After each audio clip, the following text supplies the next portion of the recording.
Hello everyone, Rachel Weaver here. I'm on faculty and staff at Lighthouse Writers Workshop. I've been putting together a series of videos in which I ask members of our faculty some crafting questions. So today we have with us Liz Breazeale. Thanks for being here, Liz. Thank you for having me. So Liz is new-ish to our faculty. She is the author of a collection of short stories called Extinction Events. It was published last year, September 2019, by the University of Nebraska Press, and it won the Prairie Schooner Book Prize for Fiction, which is awesome. That is a super competitive prize. So my question for you has to do with collections of short stories. So I feel like there is it's commonly talked about that collections of short stories are hard to publish. So my first question is, do you think that's true? And then secondarily, can you tell us a little bit about how that happened for you, or any advice you might have for people who have a collection that they are trying to publish? Yeah, sure. So the way it happened for me, and I think the way it happens for a lot of people, especially people with their first book or, first story collection, because this is my first book, is that I entered a lot of book contests, short story collection contests. And I, that in and of itself is such a process. And so I wound up just, submitted it to several. I had a whole spreadsheet. I still have the tab on my, rejection spreadsheet where it's just all the collection contests. And, the Prairie Schooner Prize was actually, I think I came in I think I submitted that manuscript maybe the day before the deadline. So, and it was the first one I submitted to. And so, I didn't expect anything of it. I mean, rejection is the norm, I just expect it all the time. So, I didn't even know I was a finalist or anything. Other contests, they will, have finalists and all that jazz, and they'll tell you kind of beforehand. But no, I didn't even know I was a finalist. And then Kwame Dawes called me while I was working at my old job back in Kansas City, and he told me that I'd won. So it really came out of the blue, and it's super exciting. And then the news was embargoed. He called me on a Friday, and the news was embargoed. I couldn't announce it until the following Monday. So I told my parents, and I told my two best friends, and then I couldn't tell anybody else until the next week. And it was just, it was so crazy. But yeah, I think if there's any, advice that I can give, I think one of the reasons that my book won, and it actually wound up being a finalist in a couple of our other contests, but is because my collection had a very specific theme. And so I think that's probably one word of advice that I would give someone who is looking to, compile a short story collection or get one published is, the stories don't necessarily have to be, similar, or, they don't all have to address necessarily the same specific issue in each one, but really nailing down and having a very concrete sort of backbone, I guess, for the entire collection.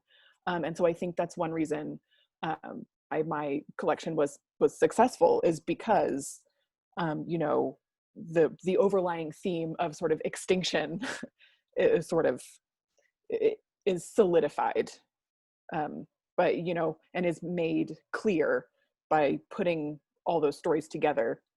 And so I think that's probably the biggest piece of advice I would give someone is, don't feel the pressure to just say, well, I've written all these stories, surely they are all a collection.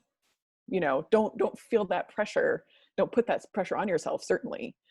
But you know, to really have a cohesive collection, and that takes time. I mean, it's going to take time. I think part of being a good writer, or, you know, always improving as a writer, is being patient with yourself and with your work. And so, yeah, just I would say in compiling the collection, you know, try to notice things that you write about a lot. You know, write about things you keep returning to. And one thing that really helped me was that I sat down. You know, I had actually, the collection was my thesis in my MFA program, and so over, you know, 4 years I kind of honed it and put it together. But what was really helpful for me was I sat down once I knew, I was like, I want to stick with this idea. I sat down and I read through all of the stories I was thinking of putting in there. And I was like, what am I noticing that I'm returning to thematically? What do I want this collection at its heart to say? And so I just sat down, pen on paper, because that's the way I find easiest to write, is just manually with a pen. And so I just sat down and just wrote about it, wrote about the collection, what I wanted it to say. And what I listed, all the stories that I thought would go in there. Yeah.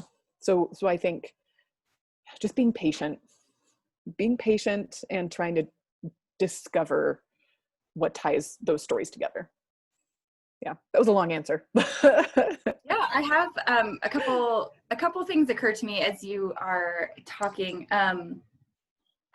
I wonder, I'm interested in the fact that you decided, and I wonder if you decided this first or this is where you ended up, but I'm interested in your choice to submit to contests rather than going the agent route. Can you talk a little bit about that? Sure, yeah.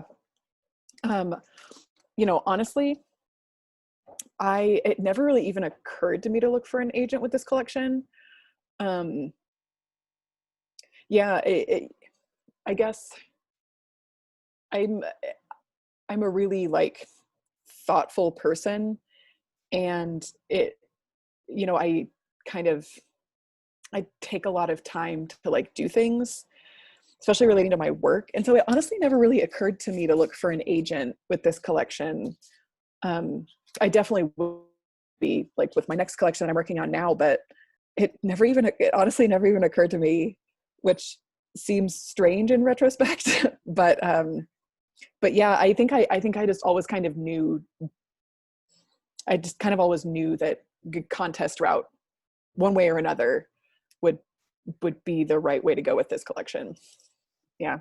And I wonder if you can give us some context for rejections, right? I mean, I feel like writers always hear like, yes, it's a part of rejection is a part of everything, but I think it doesn't like really get real until we hear some numbers.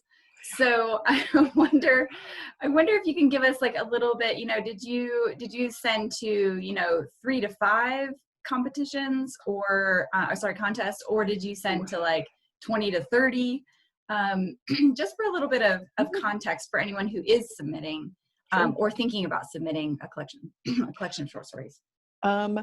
So I think, you know, I actually looked this up not too long ago. It was 10 contests that I submitted to. Yeah, 10. And this one, the Prairie Schooner Prize, was the first one I submitted to. And then, I mean, they all kind of take place like at the same time, you know, really. So it makes it easy to just kind of go in and you watch your money just go away. And how did you find out about these contests? Is there one place that you looked that you found many of them, or was it just sort of, you know, random Google searching? You know, I am lucky to have like a really good, strong, like group of like very smart writer friends. I get a lot of my information from them. And there are also, you know, a bunch of websites that are fantastic to use. Like, you know, Duotrope is good. New Pages, sometimes I'll look on there. But yeah, Poets and Writers, obviously. Yeah, those are three pretty good resources to find any of those contests. And you can, like, you know, filter for, you know, just fiction or, you know, poetry or, you know, whatever. So yeah. Well, thank you so much, Liz, for answering my questions today. I really Yeah. appreciate your time. Yeah, no problem. Anytime. Bye. Bye.